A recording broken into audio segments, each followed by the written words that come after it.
Uri the Surgical Strike is a 2019 Indian Hindi language military action film. It is directed and written by debutant Aditya Dhar, produced by Roni Skriwala. The film stars Vicky Kaushal, Yami Gautam, Mohit Raina, and Kriti Kulhari in lead roles. The plot is dramatized account of the relation to the 2016 Uri attack, following Major Vihan Singh Shergill to the Indian Army, who plays a leading role in the events. The film was released on 11 January 2019 and grossed rupees 342.6 crore, 53 million US dollar worldwide. It has received generally positive reviews from critics and ranks among the highest grossing Indian films. The film has been a recipient of various accolades.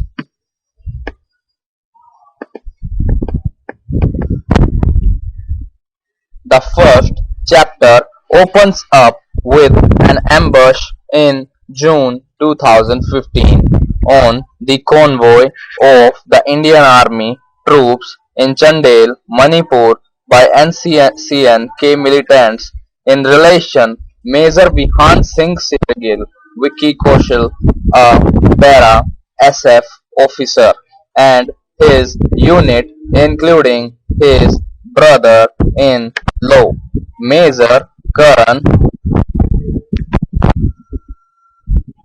Kashyap Mohit Raina, infiltrate and attack the northeastern militants and also kill its key leader responsible for the ambush. After a successful strike, the Prime Minister of India, Rajit Kapoor, congratulates him and the whole unit at a formal dinner. Vihan requests an early retirement as he wants to be close with his mother, who is suffering from stage 6 Alzheimer's, on which the Prime Minister offers him a desk job at New Delhi near his mother instead of retirement, to which he agrees. An unsettling piece. The second chapter shows Vihan taking a desk job at the Integrated Defence Staff HQ in New Delhi, and him spending time with his family. This segment also shows a brief description of the Pathankot attack. A nurse named Jasmine de Almeida, Yami Gautam, is assigned to take care of Vihan's mother. Vihan meets an Indian Air Force pilot named Flight Lieutenant Sirat Kaur Kirti Kulhari, who is trying to prove her patriotism to her martyred husband, who was an army officer who died in ambush. One fine day, his mother goes missing.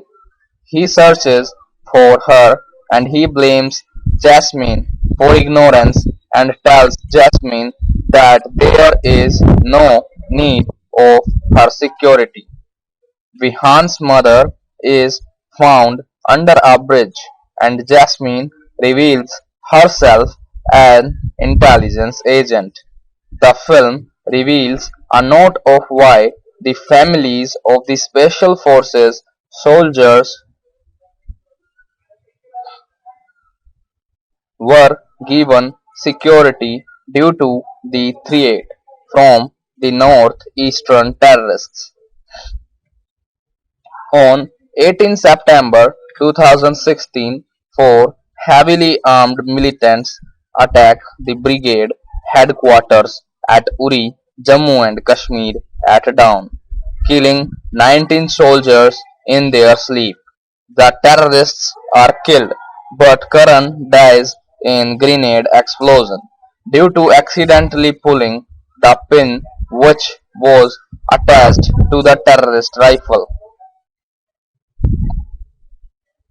which he picked up to examine. The whole family becomes devastated, including Vihan. The ministry decides to take strict action against the perpetrators of the attack. National Security Advisor Govind Bhardwaj Paresh Rawal suggests the idea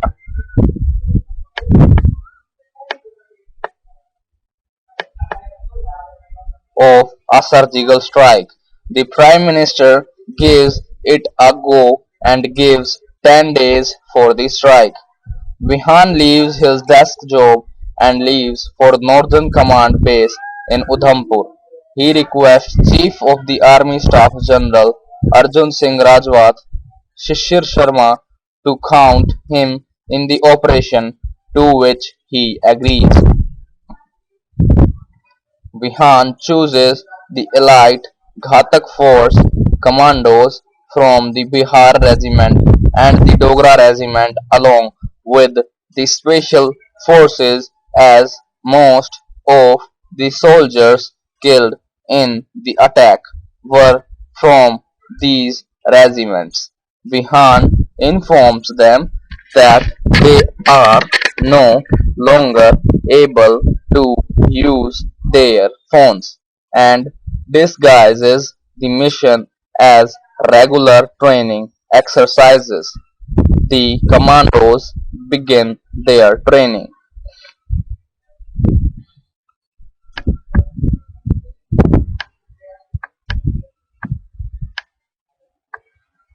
During the planning, Govind ropes in ISRO for providing satellite images, DRDO for drone surveillance, and RAR for intelligence. When he goes to meet the DRDO chief Brain D'Souza, Ivan Rodriguez, he chances to meet an intern named Ishan who has developed a drone called Garuda, which looks and is shaped like an eagle.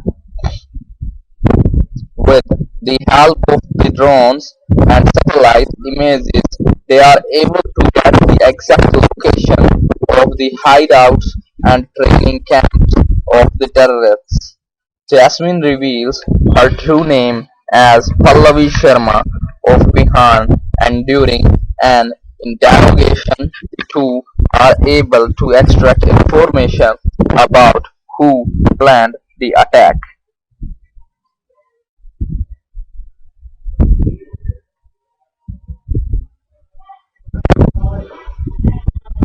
He chooses Sirat to be his pilot, who agrees wholeheartedly.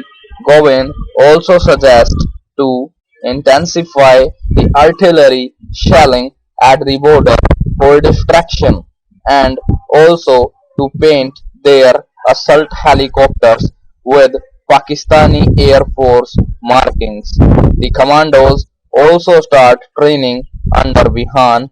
The Pakistani officials suspect the Indian activities but dismisses it due to underestimation.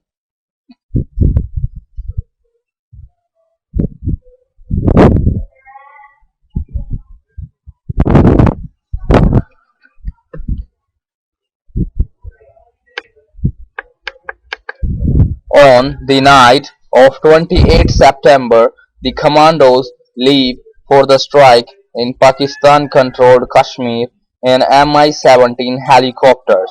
During the mission, Bihan's helicopter is forced not to cross the line of control due to latest intelligence from spies in Pakistan that the Pakistani armies has deployed an AWAC early warning radar based surface to air missile system in Muzaffarabad sector to bring their helicopter down.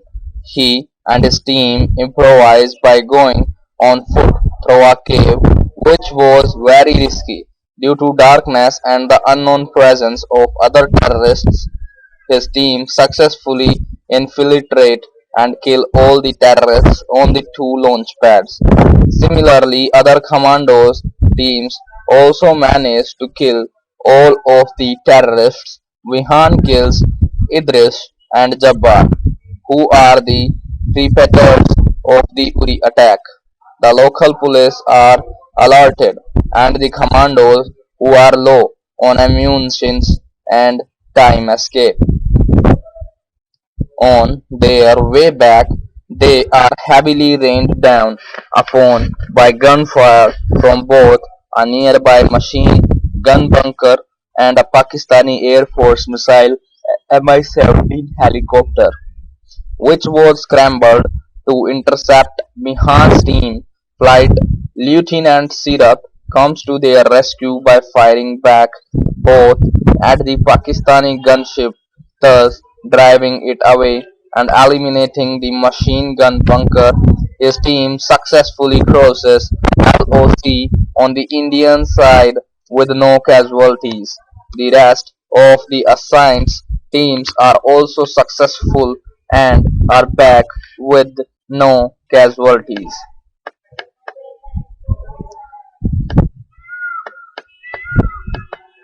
Vihan lands at Hindu Air Force Station, Ghaziabad, Uttar Pradesh.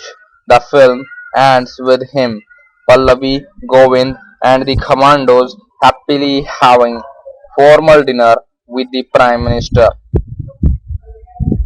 In a post-credit scenes, Jamil, a Pakistani minister, wakes up and shouts in frustration while seeing the news of India's successful surgical strike, and the scene cuts to a title card reading Jai Hind, Victory to India.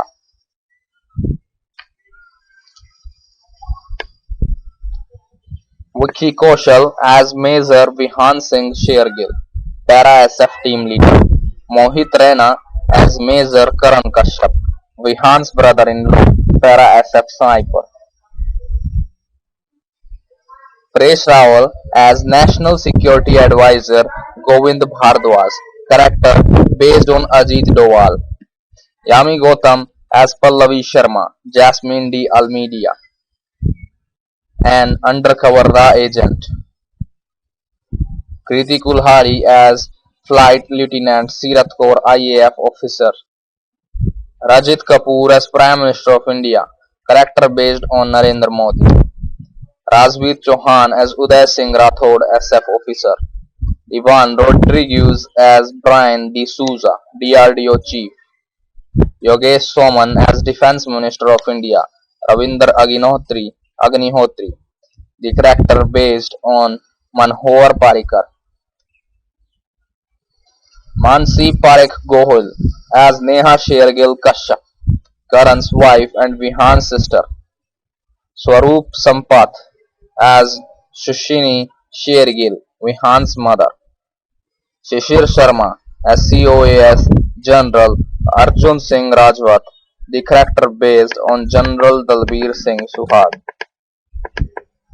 Satyajit Sharma as Lieutenant General Ajay Garewal, character based on Lieutenant General Dipendra Singh Hooda GOC, Northern Command India. Riva Arora as Suhani Kashyap, Vihan's niece.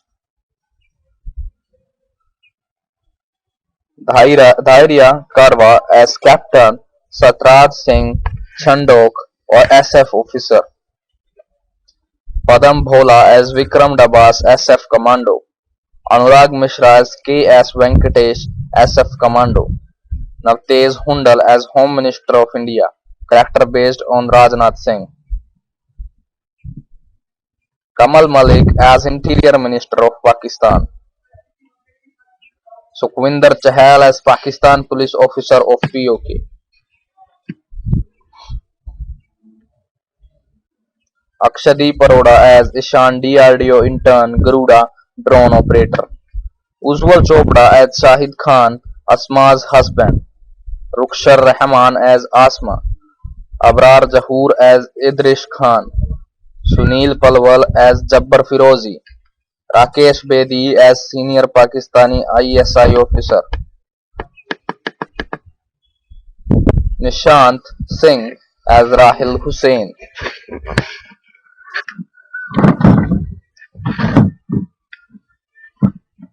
Ajit Sidhai as Jubair Ahmad, a Pakistani officer. Amir Yasin as Fahim Khan, Uri attacker. Adarsh Gautam as Major Latif. Anil Jors as Jamir, Pakistani minister. Uri was announced by producer Ronnie Skriwala 1 year after the surgical strike in September 2017. The film was to be directed by debutant Aditya Dhar. He said that the film is the story of what was imagined to have happened in those 11 days. The principal photography began in June 2018 and was finished in September. Kaushal went through extensive military training for 5 months and gained weight. He trained for 5 hours a day and 3 to 4 hours of military training to enhance the stamina. He also received gun training at the naval base in Kofi Parade in Mumbai. He called it physically the most challenging film for me. He injured his arm while filming an action sequence in it. Kaushal and the supporting cast trained at Mumbai's Navy Nagar, with captains and majors teaching them slithering, using arms and ammunition, and other drills used by the armed forces. Uri was largely shot in Serbia and was wrapped up in Mumbai, the Indo-Pak border, the LOC, and other areas resembling military posts and terrorist camps were recreated in Serbia. Yami Gautam underwent mixed martial arts training.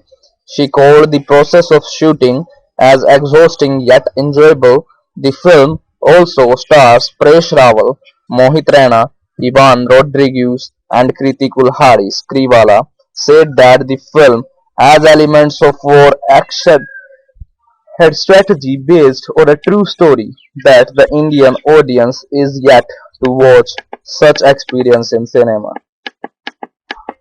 A teaser was launched on one day before the second anniversary of the strike on 27 September 2018. The official trailer of film was released on 5 December 2018. The film was released on 11 January 2019. The film was digitally premiered on G5 platform on 19 March 2019. To Kaushal Yami, the makers of Uri the Surgical Strike deployed a 3.8 GB fake version of the film over networks like Torrent.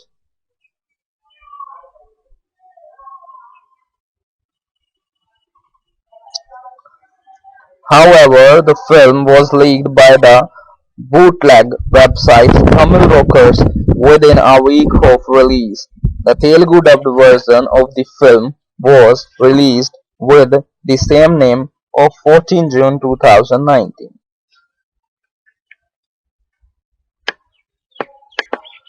On Rotten Tomatoes, the film has an approval rating of 67% based on 12 reviews, with an average rating of 6 out of 12.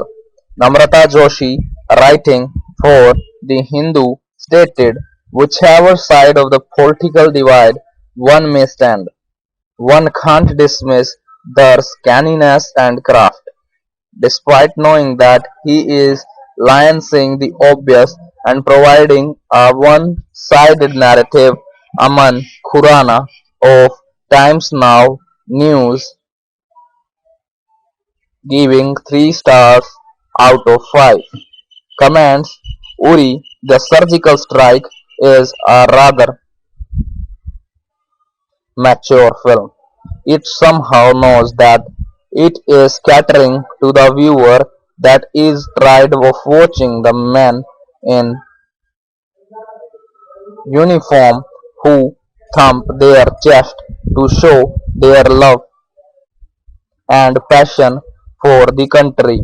He further has to say the stunning cinematography and the VFX work ensure that Uri the Surgical Strike does not pass off as a comic book account of the operation.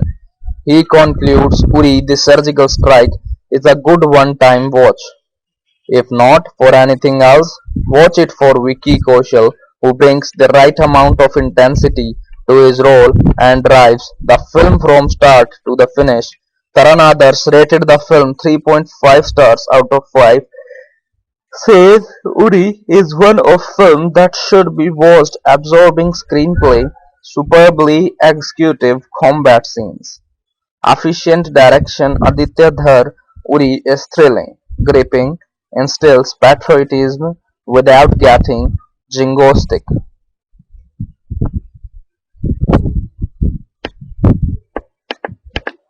Uri, the surgical strike in opening weekend earned 35.73 crore from domestic circuit in the first weekend. The film collected rupees 70.94 crore from India.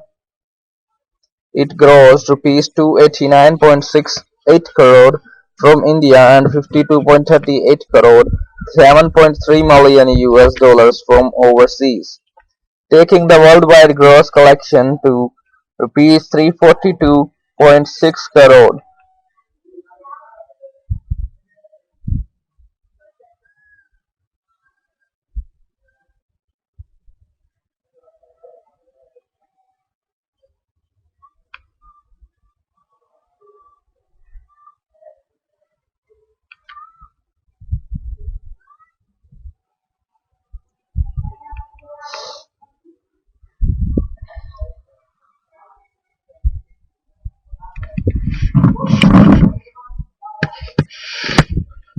The film crossed the 100 crore (15 million US dollar) mark as gross collection on eighth day of its release. It took 15 days to gross rupees 200 crore (31 million US dollar), and it's the fourth weakness of release.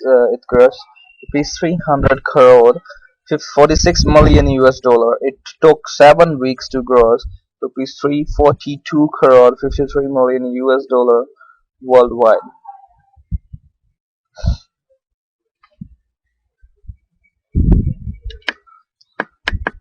Uri the Surgical Strike is the third highest grossing Bollywood film of 2019. Based on box office collection, the film became the 10th highest grossing film by 5 March 2019 produced in Bollywood until the date.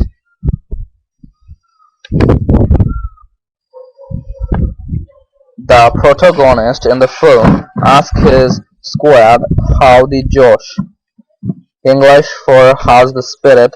The squad replies "Hi sir". The question is asked to the cadets in military academics in India to test their enthusiasm. This dialogue went viral over Indian social media. The dialogue was quoted by several individuals and institutions.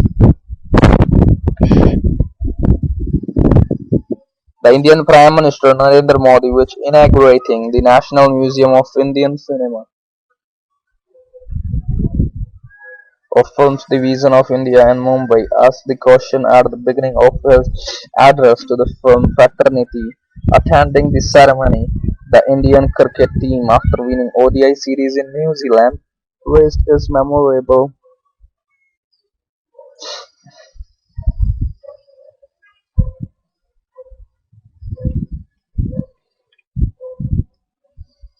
of the team by asking how's Josh for the coming T20 series, and Mumbai police used the slogan to raise awareness about cybersecurity. Shashwat Sachadev composed songs for the film. Kumar, Rajshekhar and Abhiruchi Chand are the lyrics.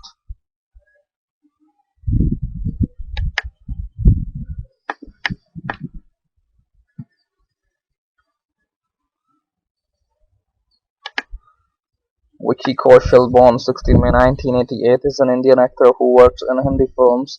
He is the recipient of a National Film Award and a Filmfare Award and has appeared in Forbes India's Celebrity 100 list of 2019. Born to the action director Shyam Kaushal,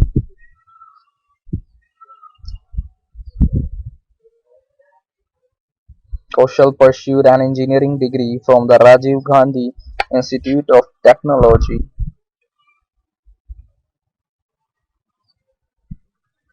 aspiring to take up a career in film.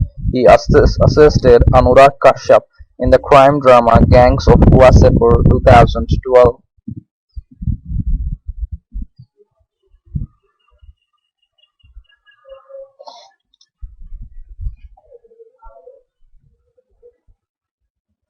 And went on to play minor roles in two of Kashyap's productions. His first leading role was in the independent drama Masan 2015, which earned him the IIFA and Screen Awards for Best Male Debut, following which he starred as an unhinged cop in Kashyap's psychological thriller Raman Raghav 2.0 2016. Kaushal rose to prominence in 2018 with supporting roles in Raji and Sanju, two of the highest-grossing Hindi films of the year. For the latter, he won the Filmfare Award for Best Supporting Actor. His 2018 projects also included starring roles in the Netflix films Love per Square Foot and Love Stories. The following year, he played the lead role of a military officer in the commercial successful action film Uri the Surgical Strike, winning the National Film Award for Best Actor. Kaushal was born on 16 May 1988 in a chawl in suburban Mumbai to Shyam Kaushal, a stuntman and subsequent action director in Hindi films. His younger brother Sunny is also an actor. His family is Punjabi. Kaushal has described himself as a regular kid who was interested in studying, playing cricket and watching movies. His father was keen on his son having a stable career, and Kaushal thus pursued an engineering degree in electronics and telecommunication from Mumbai's Rajiv Gandhi Institute of Technology. During an industrial visit to an IT company, he realized that an office job would be unsuitable for him, and he began aspiring to career in film. He briefly took on an engineering job and began accompanying his father on film sets. He studied acting at Kishore Namit Kapoor's academy and worked as an assistant director to Anurag Kashyap in the two-part crime drama Gangs of Wasseypur 2012. Kaushal has described fond memories of working with Kashyap, whom he considers as his mentor. He also began working on stage with his first acting job in Manav Kaul's production of Lal Pencil. In film, Kaushal played minor roles in Kashyap's productions Love Shafte Chicken Kurana 2012 and Bombay Velvet 2015 and the experimental short film Geek Out 2013. Kaushal played his first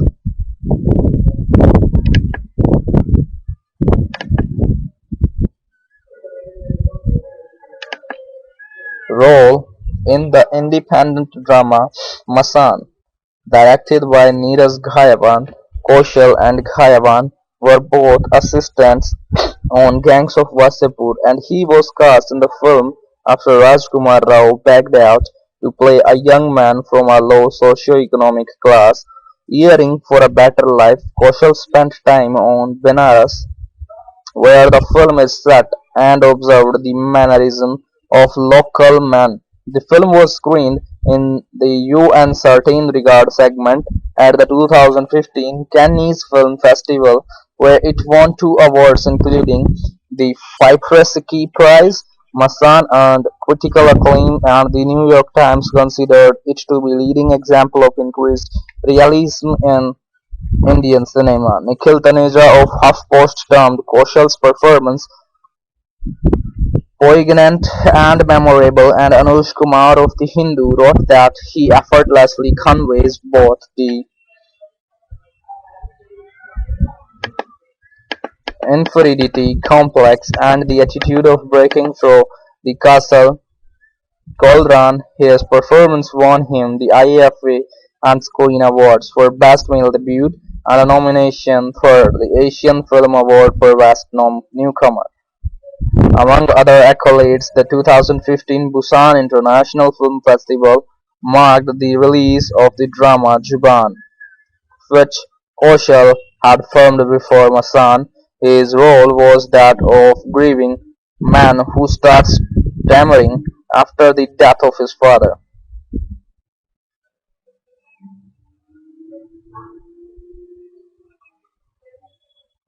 He worked with a speech therapist to learn stammering patterns and spent time with some of the doctor patients.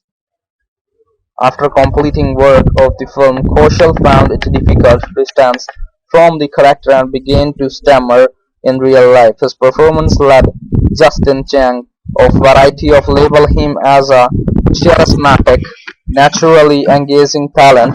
In Kashyap's psychological thriller Raman Raghav 2.0 2016, Kaushal played a drug addict police officer in pursuit of the serial killer. Raman Raghav, portrayed by Nawazuddin Siddiqui, the troubled and unbalanced character had little in common with Kaushal's own personality, and to convince Kashyap to cast him, he lived in isolation for 5 days and kept repeating lines from the script. Writing for Rediff.com, Asim Chhabra found his performance brave and added, "If there is one big surprise in Raman Raghav's 2.0, it's Vicky Kaushal's star-making performance." Both Juban and Raman Raghav 2.0 failed to find a wide audience at the box office. Kaushal achieved his breakthrough in 2018. He was first seen as the male lead of the romantic comedy Love Per Square Foot, India's first Netflix original film. Shweta Ramakrishnan of First Post considered the chemistry between Kaushal and his co-star Anjira Dhar to be the film's highlight. He next featured in Meghna Gulzar's spy thriller Raji 2018, based on Harinder Shikha novel calling Sehmat, set during the Indo-Pakistani War of 1971. The film tells the real-life story of a young Indian girl from Kashmir, played by Alia Bhatt, who marries to a Pakistani army officer, Kaushal, to spy for Indian intelligence. He was drawn to the humanity he found in the story and worked towards conveying both vulnerability and authoritative strength in his character. The film emerged as one of the highest grossing Hindi films, featuring a female protagonist, and Meena Iyer of Daily News Analysis commended Kaushal for being the correct for to character. His second Netflix production of the year was the anthology film Lust Stories. It consists of four short films dealing with female sexuality. Guest Kaushal was seen in Karan Johar's segment as a newly married man who fails to recognize his wife, played by Kiara Advani, sexual dissatisfaction.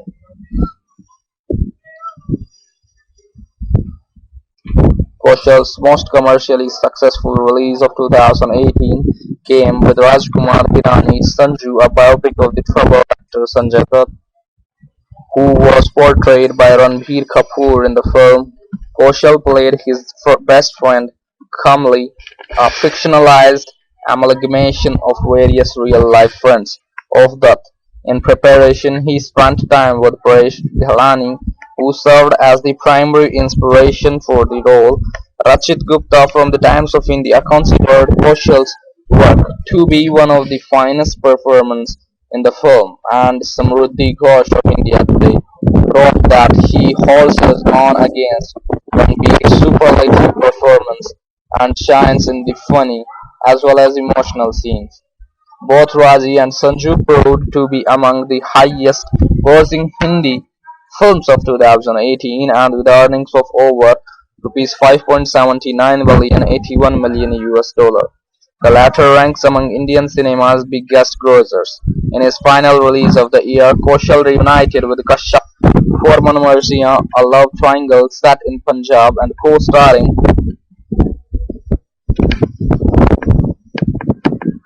Abhishek Bachchan and Taapsee Pannu.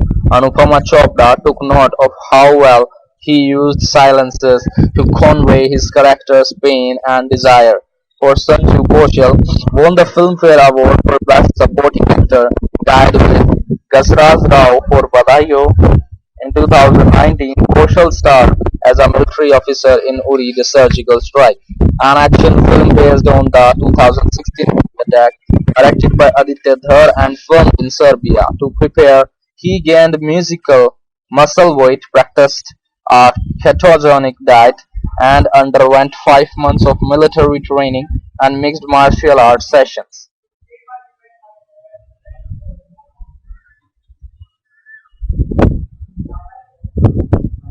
He injured his arm while filming an action sequence in it. Uday Bhatia of Mint found Kaushal to be a fetching stoic lead that bemoaned the lack of depth in his character. Rajiv Masand took note of the film's jingoism and criticized the over-the-top characterizations, but opined that Kaushal brings both the bulked-up physicality and the sort of steely determination that the part requires. Uri earned 2.4 billion rupees, 34 million US dollar in India, and over 3.5 billion rupees, 49 million US dollar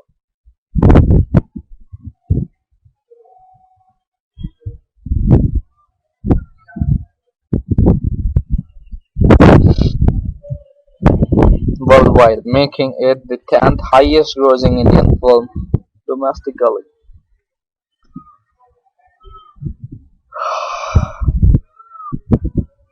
Kaushal was awarded with the National Film Award for Best Actor, shared with Ayushmann Khurrana for Andhadhun, and was nominated for the Filmfare Award for Best Actor. A year later, Kaushal starred in the horror film Bhoot Part 1 The Haunted Ship 2020, produced by Karan Johar. He suffered an accident during the filming of an action sequence when he fractured his cheekbone. Saibal Chatterjee of NDTV found Kaushal to be earnest in a film he considered to be a horrific misfire. Kaushal will next portray the freedom fighter Uttam Singh who assassinated Michael D. Oyer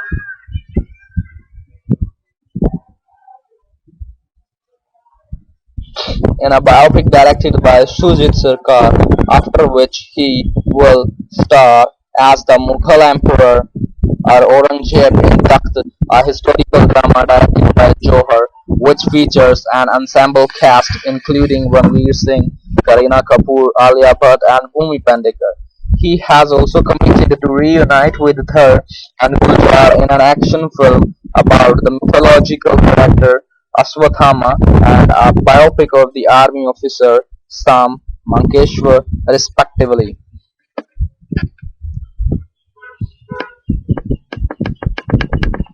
Kaushal topped the Times of India's listing of the country's most desirable men of 2018. Forbes India featured him in their 30 under 30 list of 2018. The following year, he appeared in the magazine's Celebrity 100 list, ranking 72nd with an estimated annual income of rupees 104.2 million, 1.5 million US dollars. Kaushal also endorses several brands and products, including Havells, Reliance Trends, and Oppo, charging 2 crore 2 lakh 80,000 US dollars, 3 crore 4 lakh 20,000 US dollars annually per brand. Kaushal contributed rupees 1 crore to the PM Cares Fund and Maharashtra Chief Minister's Relief Fund due to COVID-19 pandemic in India.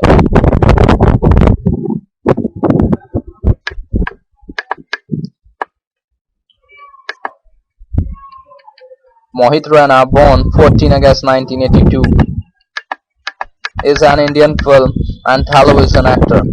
He started his acting career with a science fiction show, Antariksh 2004, and later went on to play a role in Don Motuswamy 2008. He is best known for the lead role of the Hindu god Shiva in the popular television series Demogadev Mahadev and Mahabharat, prior to which he had acted in television soap operas including Chehra 2009 and Ganga Ki Theej 2010.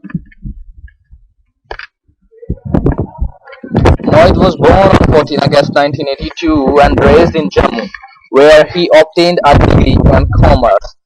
He moved to Mumbai to begin a career in modeling.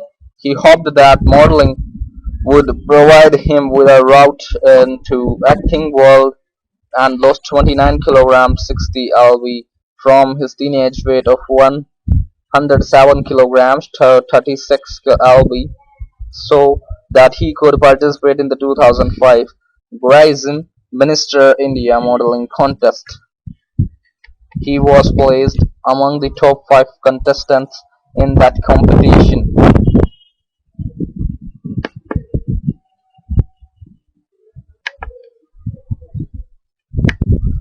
Mohit's acting career began in 2005 with a science fiction TV show called Antariksh. In 2008, he starred as Jay Kishan in the comedy film Don Muthuswamy, which was not a success at the box office and caused him to return to television work.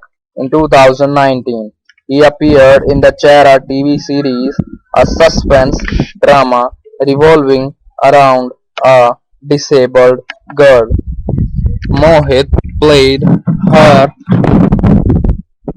husband, Garf, a young businessman tycoon.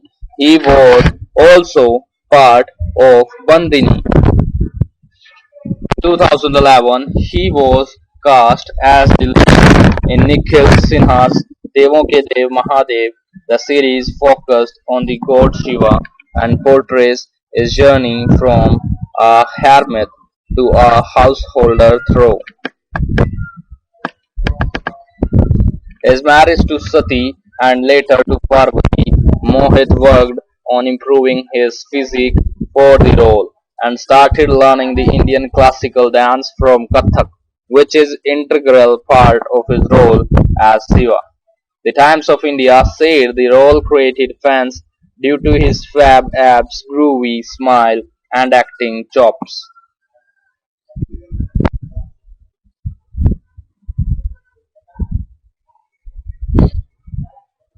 He played over 30 different characters in the series, which ran for 3 years, ending in December 2014, by which time Mohit had become a celebrity. Mohit has played the adult Emperor Ashoka in the historical serial Chakravartin Ashoka Samrat on Colors TV. The series started broadcasting from 2 May 2016. After Ashoka, Mohit also played the lead role as Havaldar Nishan Singh in 21 Sarfarosh Sharagadi 1897, which is based on the Battle of Saragadi.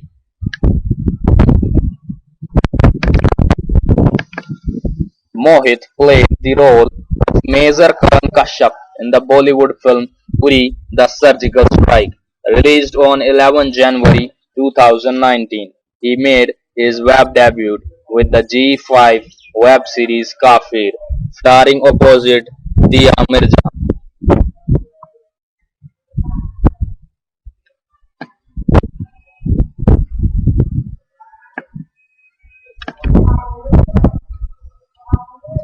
Paresh Rawal, born 30 May 1955, is an film actor, comedian, and politician known for his works, notably in Bollywood. He was a member of parliament in the Lok Sabha of the Indian Parliament representing the Ahmedabad East constituency from 2014 to 2019. He is politically affiliated with the Bharatiya Janata Party. Rawal speaks Hindi, Gujarati, Marathi, Telugu, and English. In 1994, he won the National Film Award for Best Supporting Actor for his performance in the films Wo Chokri and Sir. For the latter, he received his first Filmfare Award for Best Comedian.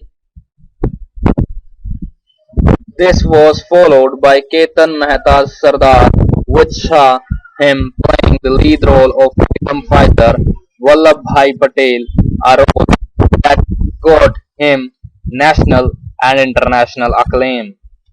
He has received wide recognition for his villainous roles in Telugu box office hits such as Kishana Kashanam, Money 1993, Money Money 1995, Govinda Govinda 1994, Rickshaw Wolf 1995, Kanara 1995, Shankar Dada MBBS 2004, Teen 2011.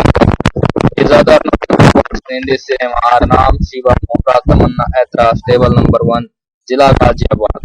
He then ventured into with hits such as Andaz Apna Apna, Chachi 42, Hera Fairy, Nayak, Aankhein, Avara Pagal, Deewana, Hangama, Halchal, Deewane Hue Pagal, Garam Masala, Fir Hera Fairy, Golmaal Fun, Unlimited, Bhagam Bhag, Malamal Weekly, Bhool Bhulaiya, Welcome, On to 3.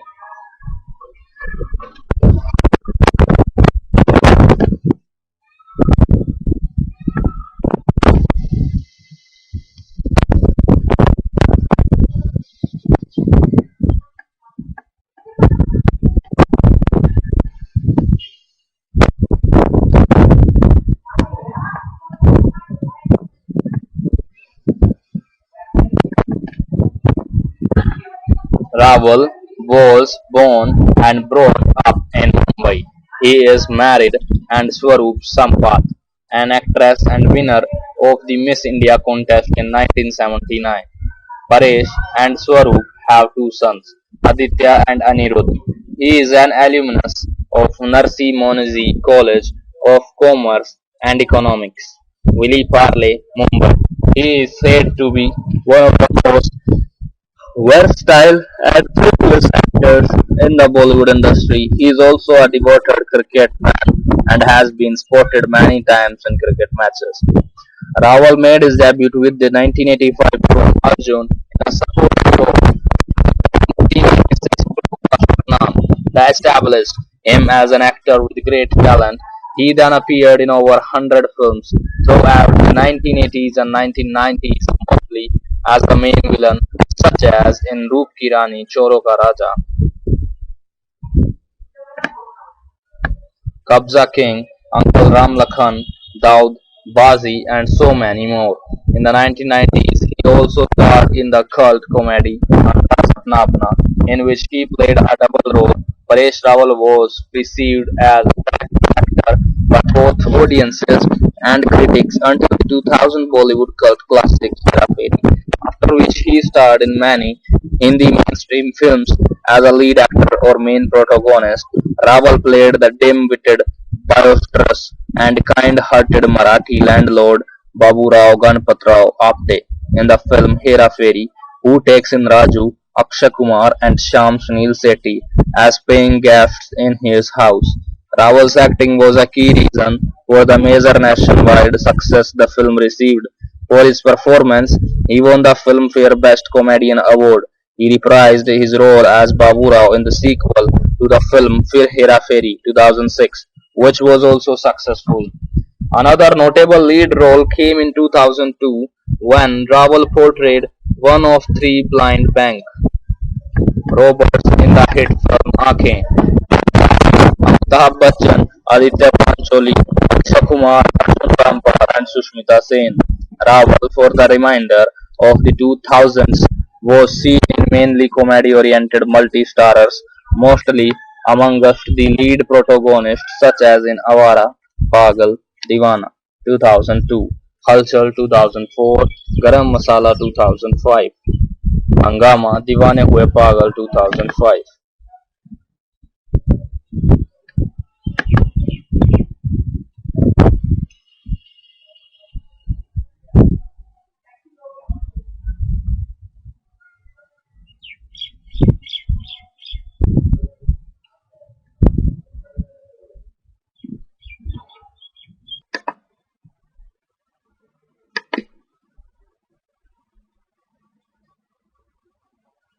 Rawal was born and brought up in Mumbai.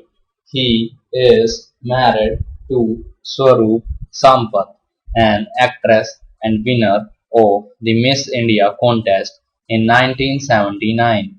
Presh and Swaroop have two sons, Aditya and Anirudh. He is an alumnus of Narsi Monji College of Commerce and Economics, Valley, Parle, Mumbai.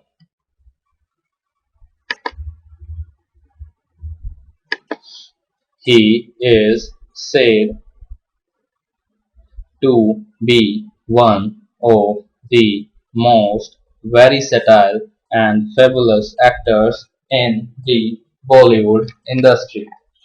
He is also a devoted cricket fan and has been supported many times in cricket matches.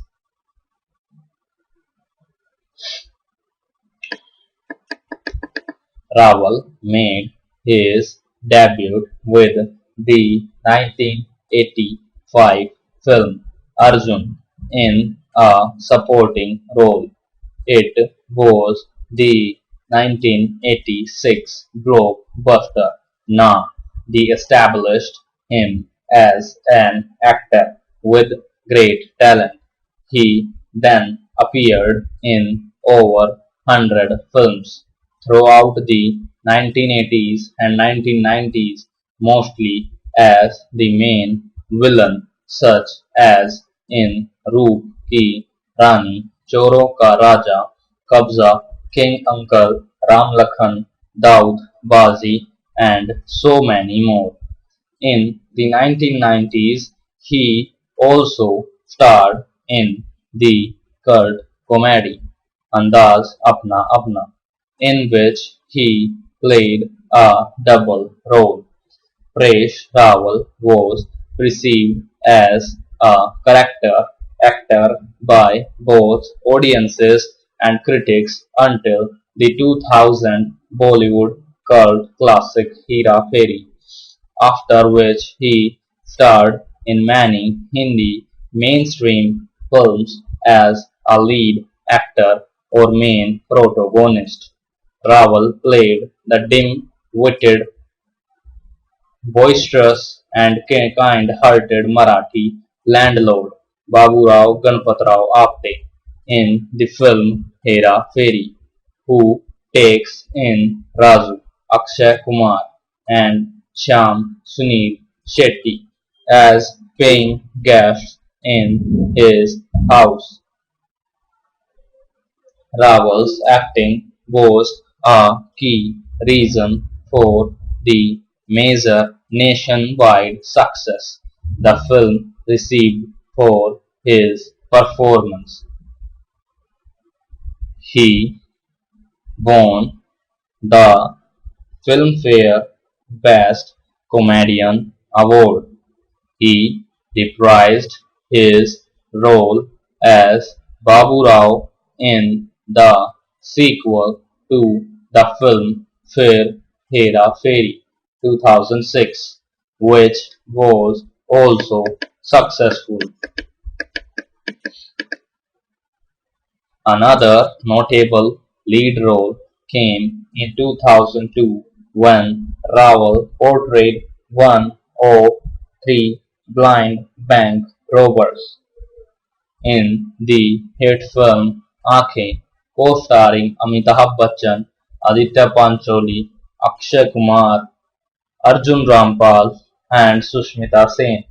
Rawal for the remainder of the 2000s was seen in mainly comedy-oriented multi-starrers, mostly amongst the lead protagonists such as in Awara Pagal Deewana 2002, Culture 2004, Garam Masala 2005, Hangama, Deewane Hue Pagal, Malamal Weekly, Golmaal fun unlimited Chup Chup के भागम भाग शंकर दादा MBBS भूल Bhulaiyaa welcome मेरे बाप पहले आप and De Danadan in 2010.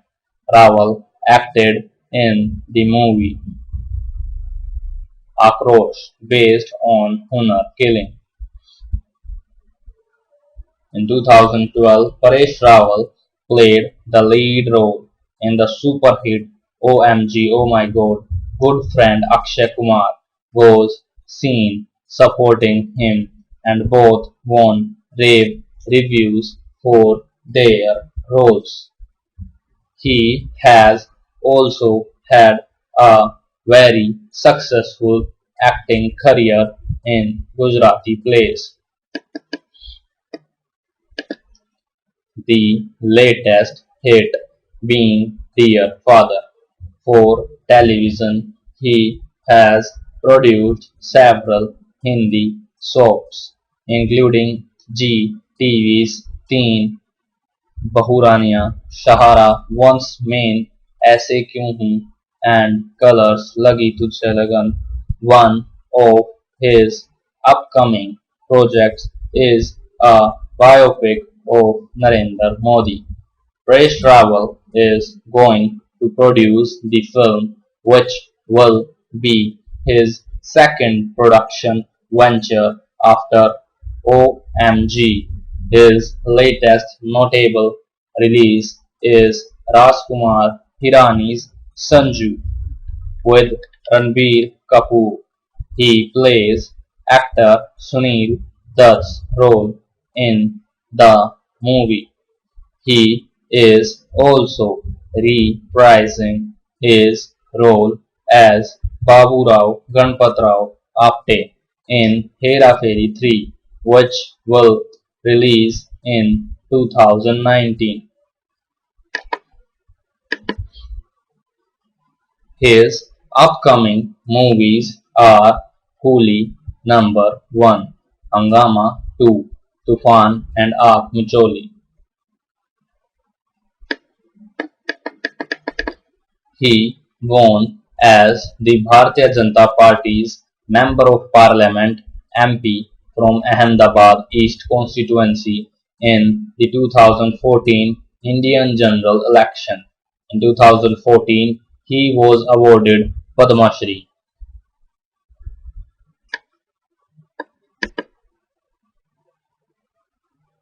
On 21 May 2017, Paresh Rawal tweeted, "Instead of tying stone pelter on the army jeep, tie Arundhati Roy," making a reference to the allegations that Indian soldiers tied a stone pelter in Kashmir to their jeep and used him as a human shield, and it was presumed that he wanted Roy to be used as a human shield. Rawal's tweet provoked a controversy and he was accused of advocating violence against women.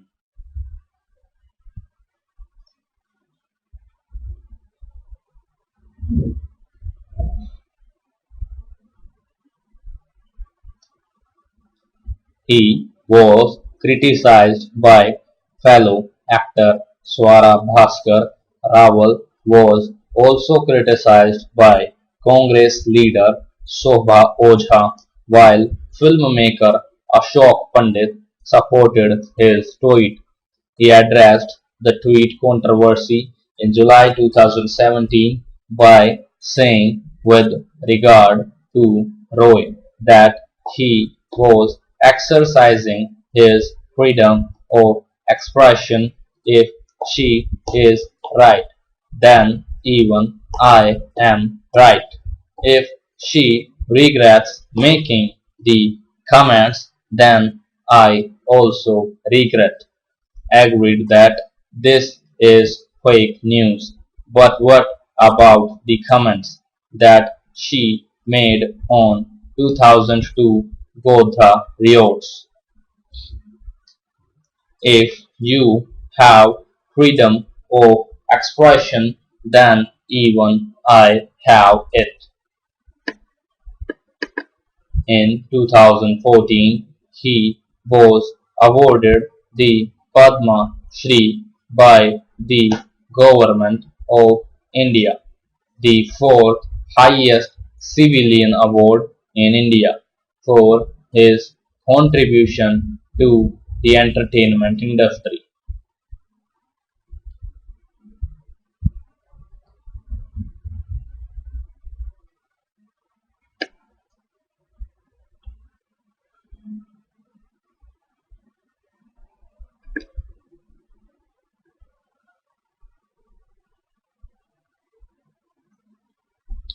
He acted in a few Doordarshan serials during 1984 and 1988. His first serial was with Rita Bhaduri called Bante Bigarte in the year 1984-85 and Chunoti, a serial based on college campus. Ajit Kumar Dawal, IPS, born 20 January 1945, is the fifth and current National Security Advisor to the Prime Minister of India. He previously served as the Director of the Intelligence Bureau in 2004 and 5, after spending a decade as the head of its operation wing. He is also regarded as an instrumental figure in revocation of the special status of Jammu and Kashmir. Dawal was born in 1945 in Giri Balancian village in Pori Gharwal in a Gharwali family in the East United Provinces, now in Uttarakhand. Dawal's father, Major General Dawal, was an officer in the Indian Army.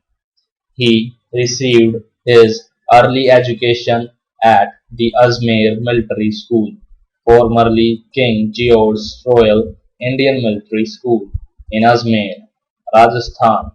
He graduated with a master's degree in economics from the Agra University in 1967.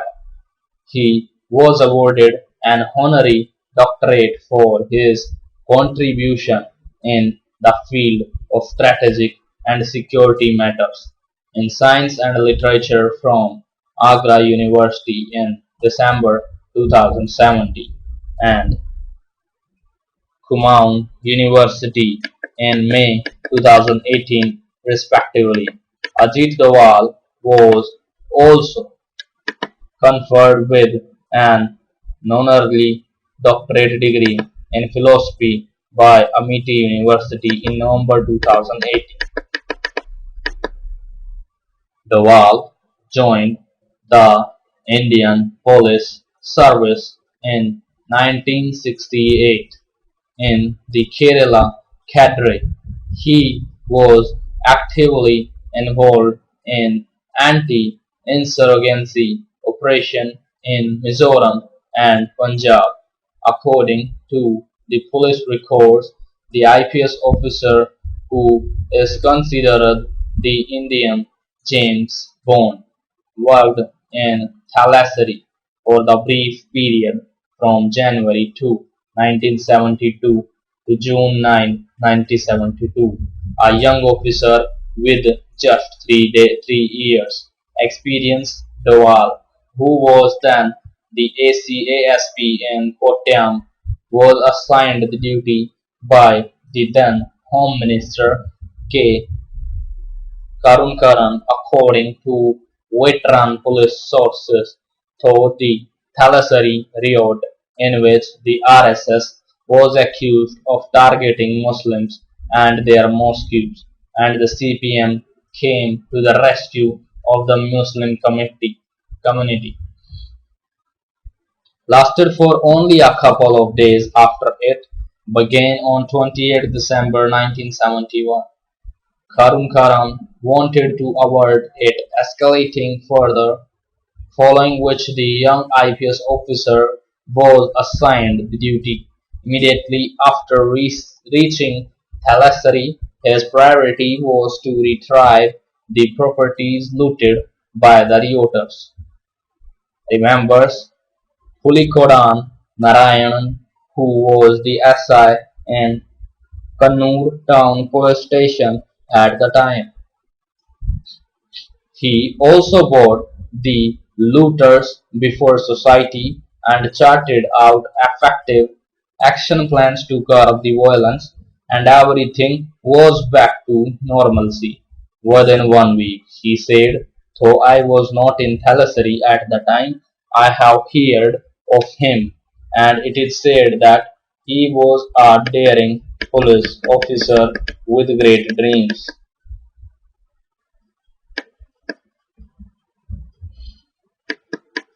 Said A.K. Vasudeva, a former IPS officer who was the commandant of the Malabar Special Police (MSP), which was deployed in Thalassery following the riots. He worked in Thalassery for 5 months and he later joined the Central Service, which marked the beginning of his career as the Indian James Bond.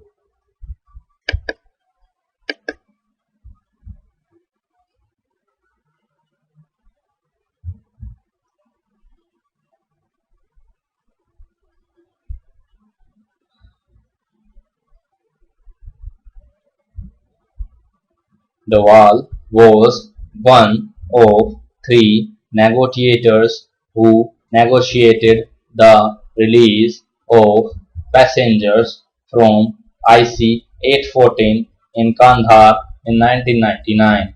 Uniquely, he has the experience of being involved in the termination of all 15 hijackings of Indian Airlines aircraft from 1971 to 1999. In the headquarters, he headed IB's operation wing for over a decade and was founder chairman of the Multi-Agency Center MAC,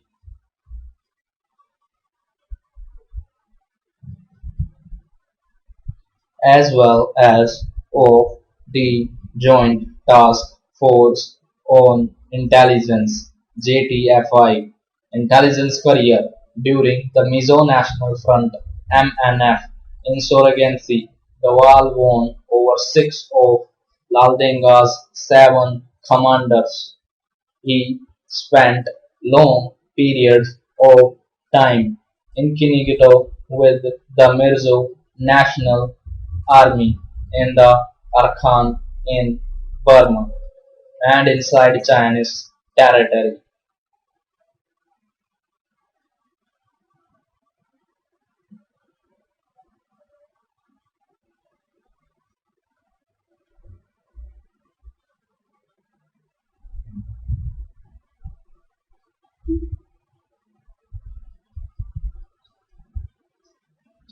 From Mizoram, Dawal went to Sikkim, where he played an important role during the merger of the state with India. He was trained under M.K. Narayanan, the third National Security Advisor of India for a brief period in counter-terrorism operation. In Punjab, he was behind the rescue of Romanian diplomat Liviu Radu. He was inside the Golden Temple in Amritsar in 1988 before Operation Black Thunder to collect critical information. Dawal retired in January 2005 as Director, Intelligence Bureau, which is India's internal intelligence agency. In December 2009, he became the founding director of Vivekananda International Foundation, a public policy think tank set up by the Vivekananda Kendra. Dawal was remained actively involved in the discourse on national security in India, besides writing editorial pieces for several leading newspapers and journals. He has delivered lectures on India's security challenges and foreign policies objectives at several renowned government and non-governmental institutions, security think tanks in India and abroad. In 2009 and 11, he co-wrote two reports on Indian black money abroad in secret banks and tax havens, with others, leading in the field as a part of the task force constituted by BJP. In recent years, he has delivered guest lectures on strategic issues at IISS London, Capitol Hill, Washington DC, Australia Indian Institute, University of Melbourne, National Defence College, New Delhi and the Lal Bahadur Shastri National Academy of Administration, Missouri. Dawal has also spoken internationally at global events, citing the ever-increasing need of cooperation between the major established and emerging powers of the world.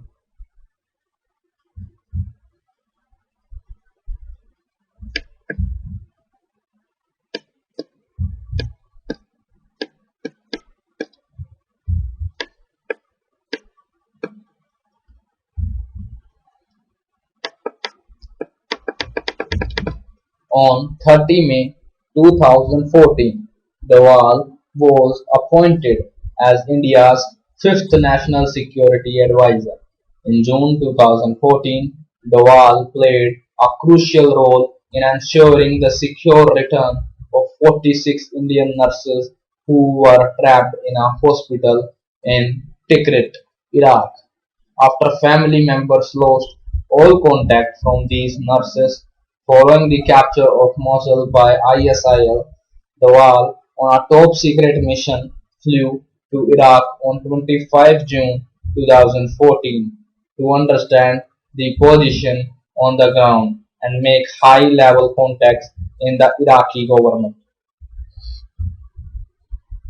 Although the exact circumstances of their release are unclear, on 5 July 2014, ISIL militants handed the nurses to Kurdish authorities at Erbil city, and an Air India plane specially arranged by the Indian government brought them back home to Kochi. Along with Army Chief General Dalbir Singh Suhag, Dawal planned an across-border military operation against National Socialist Council of Nagaland.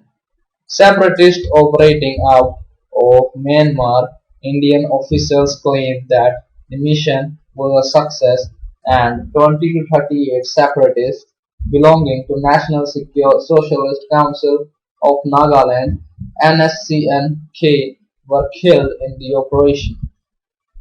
However, the Myanmar government denied any strikes took place on Myanmar side of the border. According to Myanmar officials, the Indian operation against NCN took place entirely on the Indian side of the border. National Socialist Council of Nagaland (NSCN-K) also rejected India's claims and denied that any of their fighters were targeted by Indian military.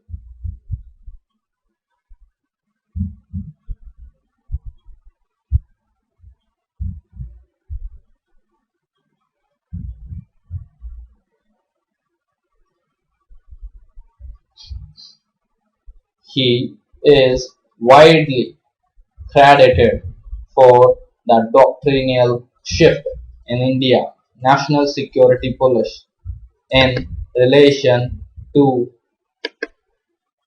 Pakistan, switching from defensive to defensive offense as well as the double squeeze strategy. It was speculated that the September 2016 Indian strikes in Pakistan-controlled Kashmir were his brainchild. Dawal is widely credited along with then Foreign Secretary S. Jaishankar and Indian Ambassador to China, Vijay Keshav Gokhale, for resolving the Doklam standoff through diplomatic channels and negotiations. In October 2018, he was appointed as the chairman of the Strategic Policy Group (SPG), which is the first tier of a three-tier structure at the National Security Council and forms the nucleus of its decision-making apparatus.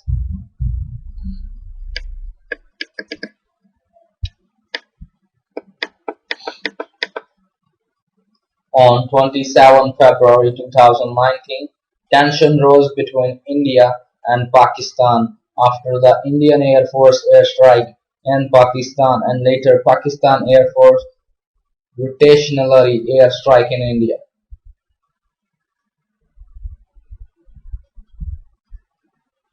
and subsequent capture of Indian pilot Abhinandan Vartman by Pakistani military. The captured pilot was released on the next day by Pakistan.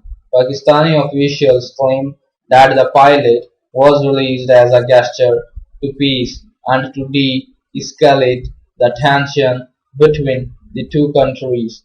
Indian officials termed the release of Indian pilot as a major victory for India. Indian officials claimed that while Indian pilot was in the custody of Pakistan, Ajit Doval had held talks with US Secretary of State and National Security Advisor to secure the release of the Indian pilot. He is popular in media as India's real-life James Bond. On June 3, 2019, he was reappointed as NSA for 5 years and was given Union Cabinet Minister rank. On 15 May 2020, the Myanmar military handed over a group of 22 insurgents active in Assam and other northeast states to the Indian government were flown back in a special plane. The move is seen as a major diplomatic win for India and also a result of increasing intelligence and defense cooperation between the two nations. This was made possible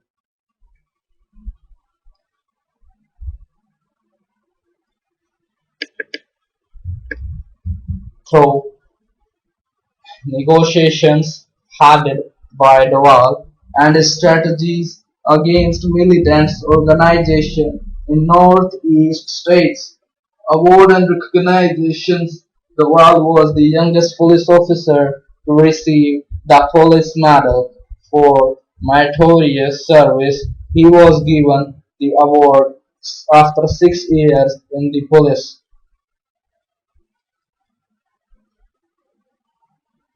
He was later awarded the President's Police Medal in 1988. Dawal was granted one of the highest gallantry award, the Kriti Chakra, becoming the first police officer to receive a medal previously given only as a military honor.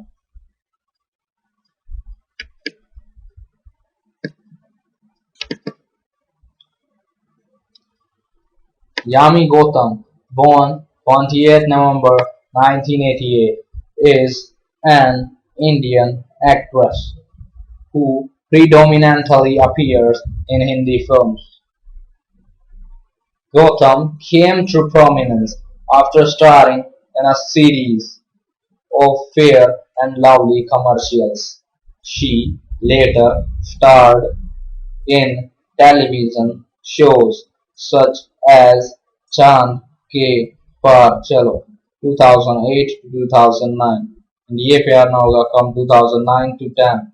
Following this, she appeared in several South Indian films. Gautam made her Hindi film debut in 2012 with the comedy Vicky Donor, which was a critical and commercial success. For her performance, she received praise as well as nomination for Filmfare Award for Best Female Debut. She went on to star as young wife in the crime film Badlapur 2015 and a blind woman in the thriller Kabil 2017. In 2019, she starred as an intelligence officer in the war film Uri the Surgical Strike 2019, one of the highest grossing Indian films, and garnered critical acclaim for playing a TikTok star in the satire Bala 2019.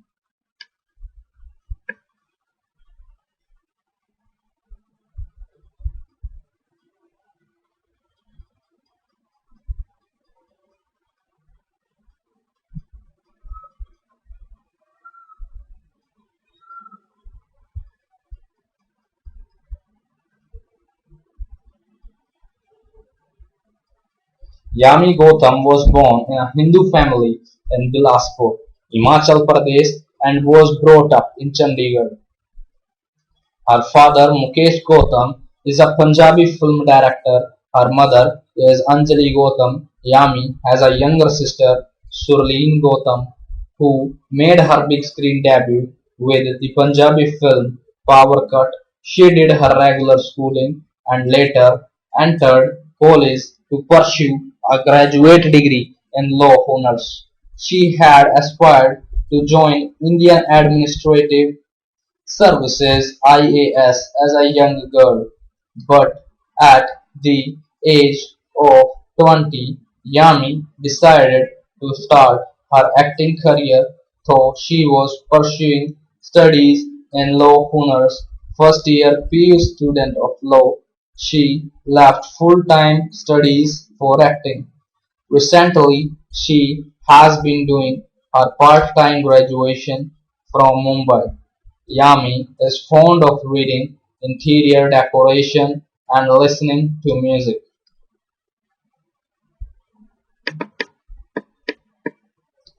Gautam was 20 when she moved to Mumbai to pursue a career in movies. She made her television debut with Chand Ke Par Chalo, which was followed by Rajkumar Aryan. Following this, she played her most notable role in Ye Pyar Na Hoga Kam, which aired on Colors. Furthermore, she participated in the reality shows Meaty, Chori Number 1 and Kitchen Champion Season 1.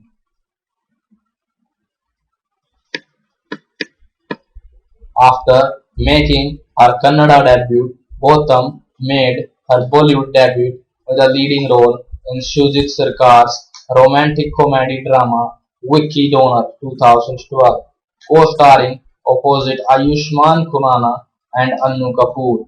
She portrayed Ashmiya Roy, a Bengali woman who falls in love with a Punjabi Khurrana and gets to know about his past after marriage.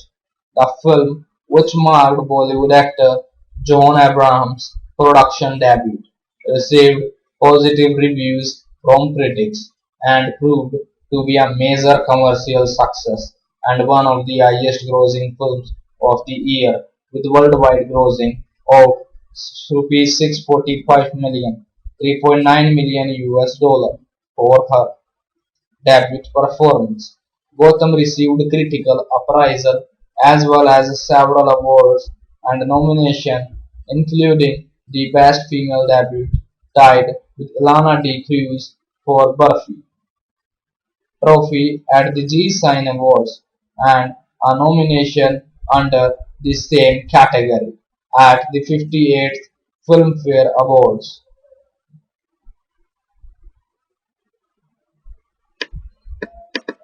After a two-year absence from Bollywood film, Gautam returned in 2014 and appeared in two films, the first of which was Ishwar Niwas' romantic comedy film Total Shyapa.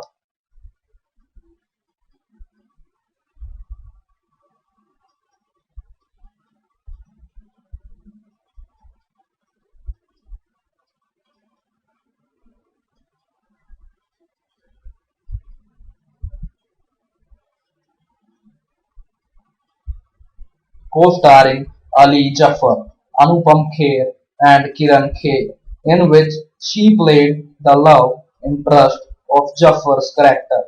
Gautam's second Bollywood release that year was Prabhu Deva's action thriller Action Jackson, in which Ajay Devgan portrayed a dual role, while she and Sonakshi Sinha featured as the love interest of his characters.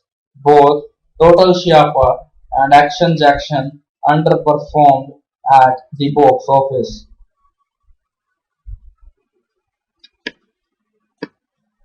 In 2015, Gautam appeared alongside Varun Dhawan and Nawazuddin Siddiqui in Sri Ram Raghavan's action thriller Badlapur. The film, which focuses on the story of a man, Raghu, played by Dhawan, who over the course of 15 years avenges the murder of his wife. Misha, played by her, and Son emerged as a critical and commercial success, collecting rupees 770 million, 11 million US dollar worldwide. Despite earning negative reviews, Gautam's performance was praised. In 2016, Gautam played Pulkit Samrat's love interest in two romances, Divya Kaushal Kumar's Sanam Re and Vivek Agnihotri's Jununiyat. In the former, she played a high school girl who falls in love with Samrat's character, and in the latter, she portrayed a Punjabi girl who falls in love with an army officer, Samrat.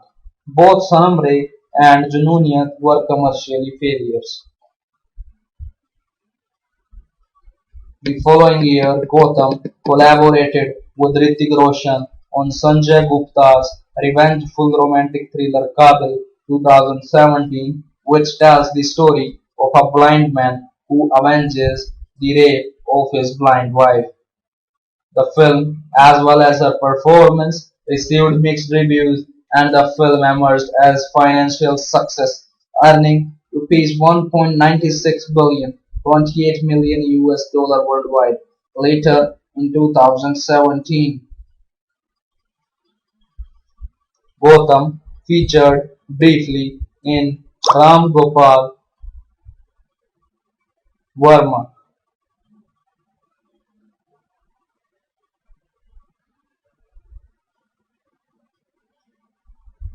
political thriller Sarkar 3, the third installment of Verma's Sarkar franchisee alongside Amitabh Bachchan, Jackie Shroff, Manoj Bajpayee and Amit Sad. Sarkar 3 failed to do well at the box office. Gautam's next release was the Shri Narayan Singh directed social problem dramedy Batti Gul Meter Chalu 2018 in which she played a lawyer alongside Shahid Kapoor, Shraddha Kapoor and Dibyendu Sharma.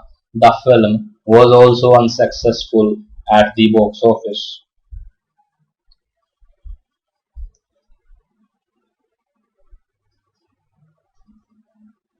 Gautam's greatest success came in 2019 when she appeared in Aditya Dhar's military action thriller film Uri the Surgical Strike alongside Vicky Kaushal, Paresh Rawal, Mohit Raina and Kirti Kulhari based on the 2016 Uri attack. Gautam portrayed Pallavi Sharma, a nurse turned an intelligence officer. Upon release, the film received mixed reviews and emerged as one of the highest grossing Indian films of all time, grossing over rupees 3.36 billion, 54 million US dollar worldwide. Her performance was critically praised. She reunited with Ayushmann Khurrana in Amar Kaushik's comedy drama Bala, a satire on physical attractiveness, which was released on 7 November 2019. The movie was released and emerged as a commercial success, and the performance of Yami Gautam as Pari was praised by critics. As of January 2020, she is doing a film titled Ginny Wed Sunny opposite Vikrant Messi, directed by debutant Puneet Khanna and produced by Vinod Bachchan.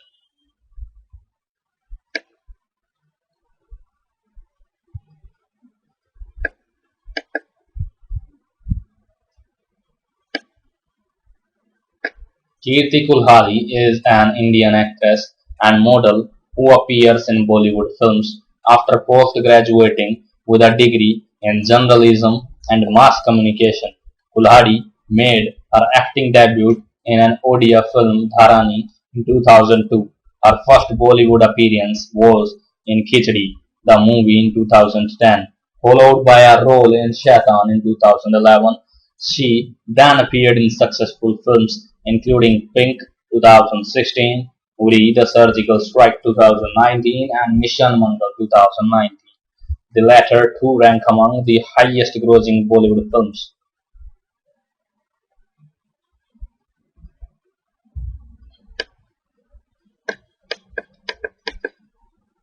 Kulhari was born and brought up in Mumbai.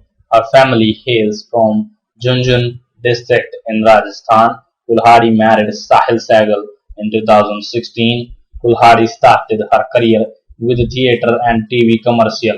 She did a 1 month acting workshop in a Hindi theatre group called Yatri. She worked on 3 plays. After that, Chinta Chod Chintamani with Yatri groups, Shishen Shah of Azimo with AK Various Productions, and a Hindi adaptation of Shakraham Binder with the Yatri group. Kulhari was the face of many television commercials. Lotus Mutual Funds, Travel Guru, Videocon Air Conditioners, Persuade, Georgius Himesha Campusings, ICICI Bank, Kaya Skin Clinic, Taj Mahal Tea, along with Indian actor Saif Ali Khan, Every Youth Face Wash, Whirlpool Refrigerators, along with Indian actors Ajay Devgan and Kajol, Spike Mobile, Virgin Mobiles, along with Indian actor Ranbir Kapoor, Close Up JK, White Cement, and TIC Tech Mouth Freshener. For 2 years, Kulhari was the face of beauty brand Nivea, Visage's sparkling gloss face. Kulhari was also a part of music videos. एक विच जान in Desi Rockstar 2 album by Gippy Grewal, Junoon by singer Abhijit Sawant, and Mitra Di Chhatri by Babu Man.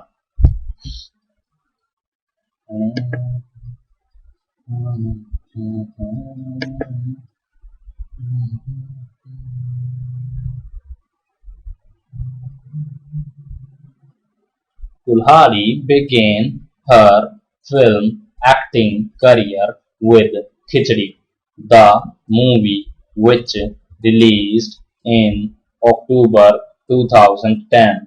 Kulhari was noticed as an actress for her second film Shaitan, which released in June 2011. In 2013, she appeared in Super Se Upar, which fared poorly at the box office.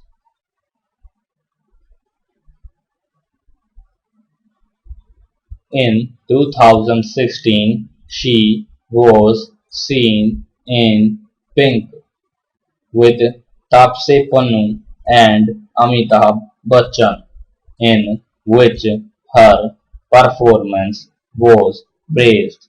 The film was both commercially and critically successful.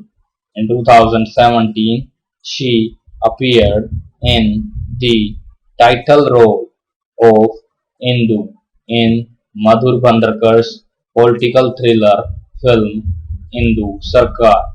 In 2018, she starred in Blackmail with Irfan Khan.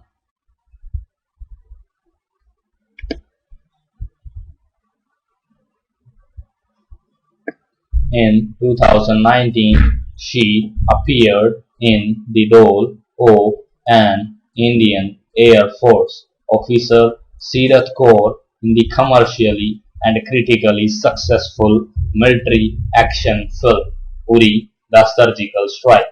The same year, she also appeared in the web television series For More Shoots Please on Amazon Prime Video and Bard of Blood on Netflix.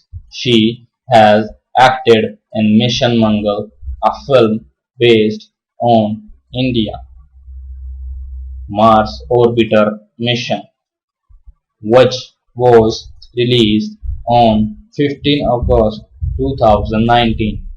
Kulhari will be seen in a period thriller Sam 7575 opposite K. K. Menon, which was filmed in 2015 but was unreleased as of 2019.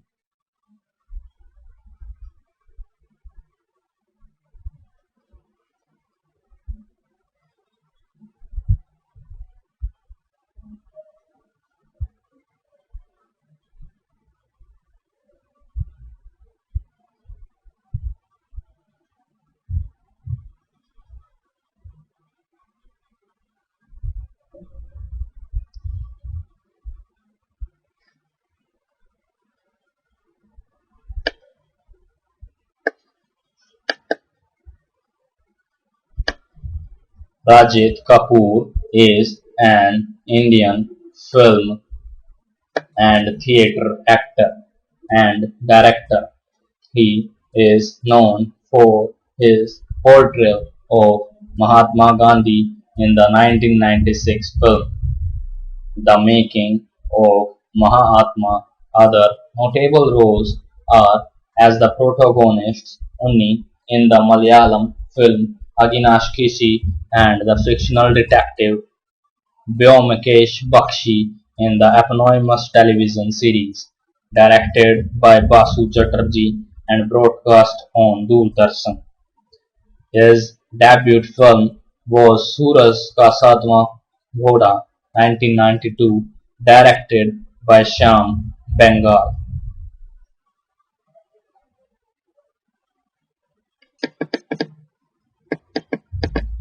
Rajit Kapoor played the role of the famous Bengali detective Vyomkesh Bakshi in the eponymously named TV series Vyomkesh Bakshi 1993. Vyomkesh Bakshi is a fictitious character created by the popular Bengali writer Sharidindu Bandyopadhyay. Basu Chatterjee directed a TV show based on the stories of Bandyopadhyay and Rajit Kapoor played the lead role. The show was very popular, and Rajit Kapoor achieved his first media recognition through this show. Kapoor is also a very prominent theatre actor and director in India. He has also acted in several hit movies recently like Kick, Uri, The Surgical Strike, and Razi.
There was an attack by four heavily armed terrorists on 18 September 2016 near the town of Uri in the Indian former state of Jammu and Kashmir.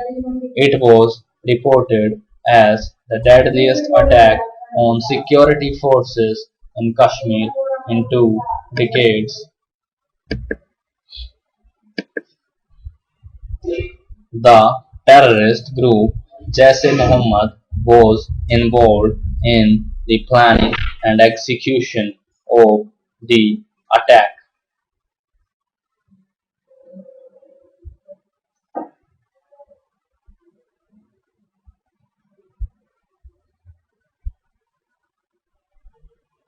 At the time of the attack, the Kashmir Valley region was a center of unrest.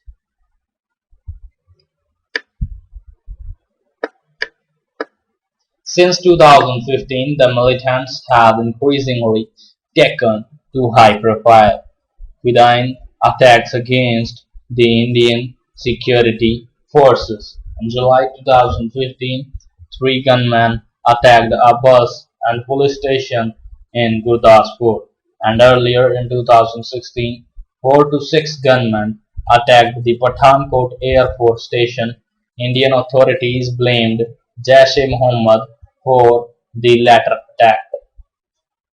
Also, since 8 July 2016, the Indian state of Jammu and Kashmir has been undergoing continuous unrest following the killing of Burhan Wani, a militant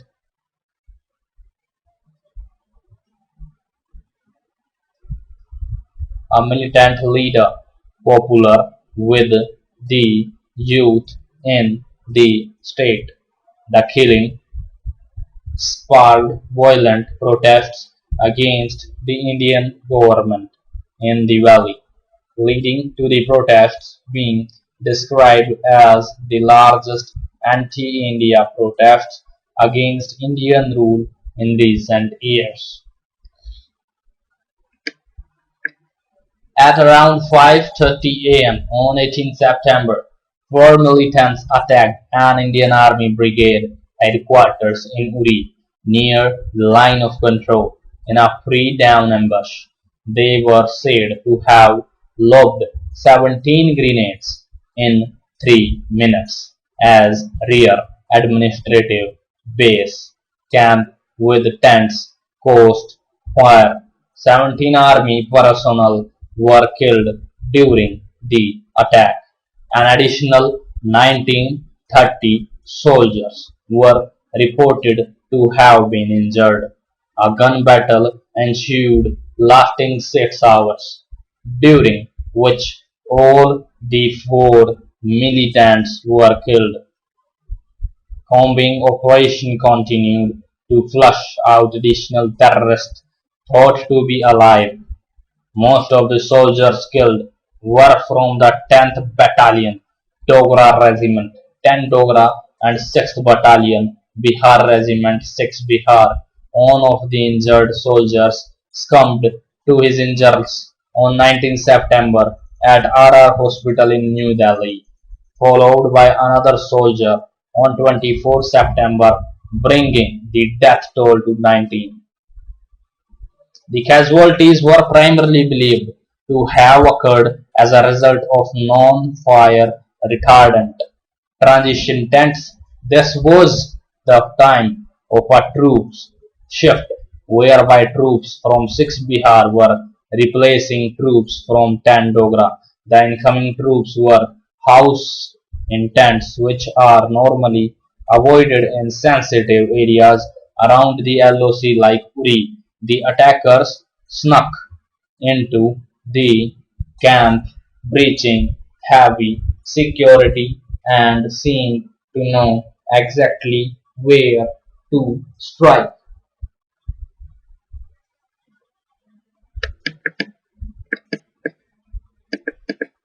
7 of the personnel killed were support staff, including cooks and barbers. On 19 September, Home Minister Rajnath Singh, Defence Minister Manohar Parrikar, Chief of the Army Staff Dalbir Singh, National Security Advisor Ajit Doval, and other officials of the Home and Defence Ministers meet to review the security situation in Kashmir, particularly in areas along the line of control. The National Investigation Agency filled in a first information report regarding the attack and took over the investigation from Jammu and Kashmir police on 20 September. Pakistan International Airlines cancelled flights to some parts of Kashmir on 21 September in the aftermath of the attack. Security around the army installation in Uri was intensified following the attack, while soldiers on both the Indian and Pakistani side of line of control were placed on high alert.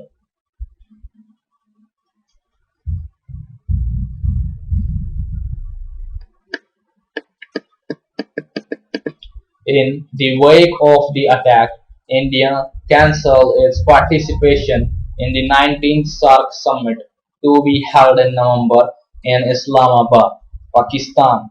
The Ministry of External Affairs issued a statement saying India has conveyed to current SAARC chair Nepal that increasing cross-border terrorist attacks in the region and growing interference in the internal affairs of member states by one country have created an environment that is not conductive to the successful holding of the 19th SAARC summit in Islamabad in November 2016. In the prevailing circumstances, the government of India is unable to participate in the proposed summit in Islamabad, the statement said.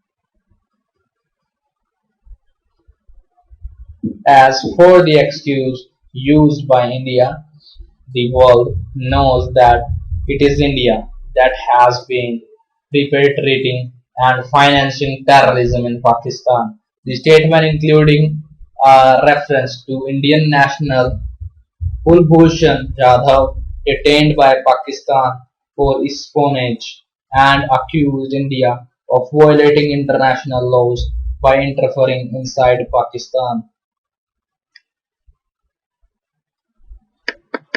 Later, Afghanistan, Bangladesh, and Bhutan also withdrew from the summit on 30 September.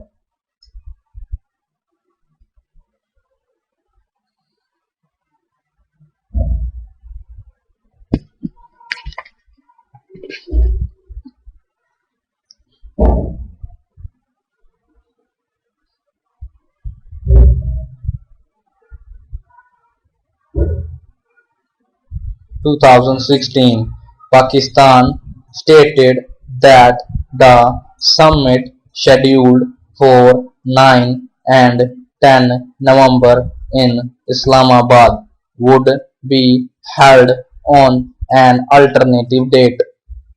On 28 September, 11 days after the attack, the Indian Army conducted revolutionary surgical strikes on what it termed launch pads used by militants in Pakistan-administered Kashmir.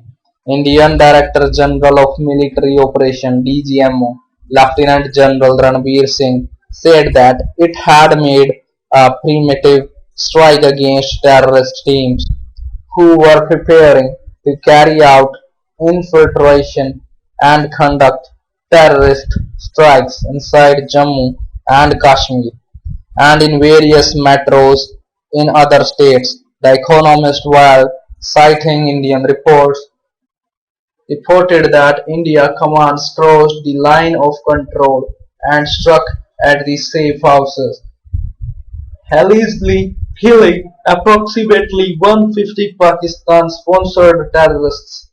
Pakistani officials on next day did press conference with national and international media on the site. They rejected Indian claims and asserted that Indian army never crossed the line of control.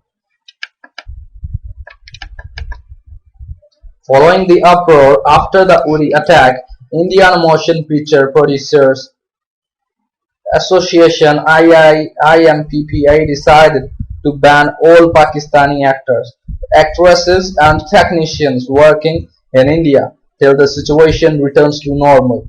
Bollywood artists were divided towards the ban, with some justifying it while some questioning its benefits. Indian TV entertainment channel Zindagi announced discontinuation of airing Pakistan TV shows on the channel. The Pakistani government responded in October with a blanket ban on all Indian television and radio programming in Pakistan.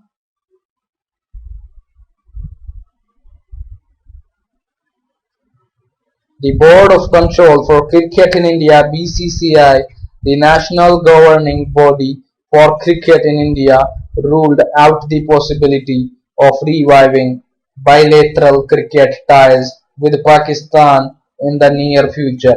BCCI also asked the International Cricket Council (ICC) to not group Indian and Pakistan cricket teams together in international tournaments, keeping in mind border tensions between the two countries. Badminton Association of India, the governing body for badminton in India, decided to boycott the Pakistan International Series, scheduled to be held in Islamabad in October, as an act of solidarity with the government's diplomatic offensive against Pakistan.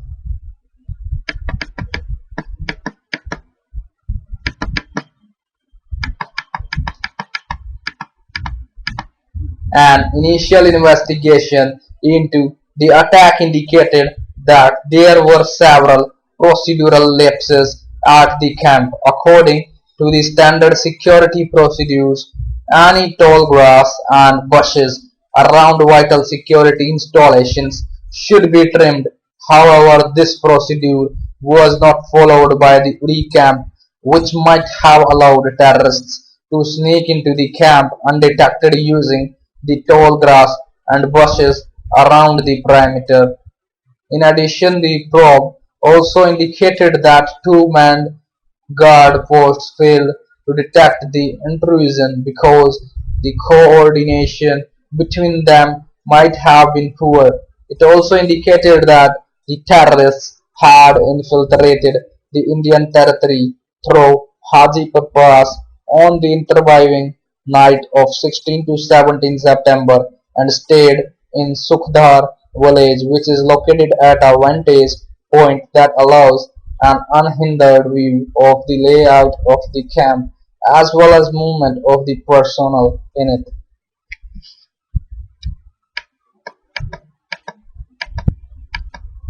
Perpetrators, the Director General of Military Operations, Lieutenant General Ranbir Singh, said that there was evidence that the attackers belonged to Jaish-e-Mohammed. He established a hotline contact with his Pakistani counterpart and conveyed India's serious concern on this issue. Singh also stated that the militants used incendiary ammunition to set fire to the tents. The Indian Ministry of External Affairs said, in the recent incidents we have recovered a number of items that include GPS from the bodies of terrorists with coordinates that indicate the point and time of infiltration across the LOC and the subsequent route to the terror attack site. Grenades with Pakistani markings, communication matrix sheets, communication equipments, and other stores made in Pakistan, including food, medicine, and clothes.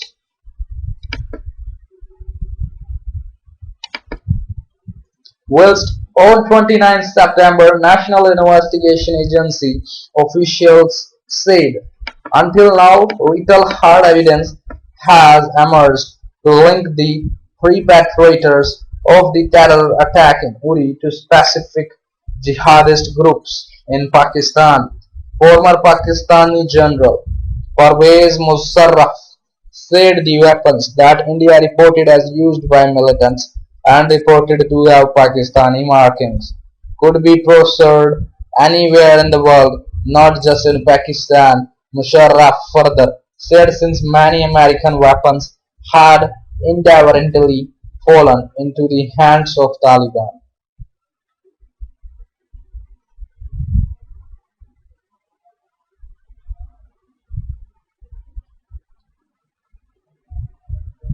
It is possible for Pakistani weapons to have been acquired by the perpetrators without Pakistani involvement. On 25 September, the Indian Army said that two Pakistani nationals from Pakistan-administered Kashmir were arrested by the Border Security Force in the Uri sector.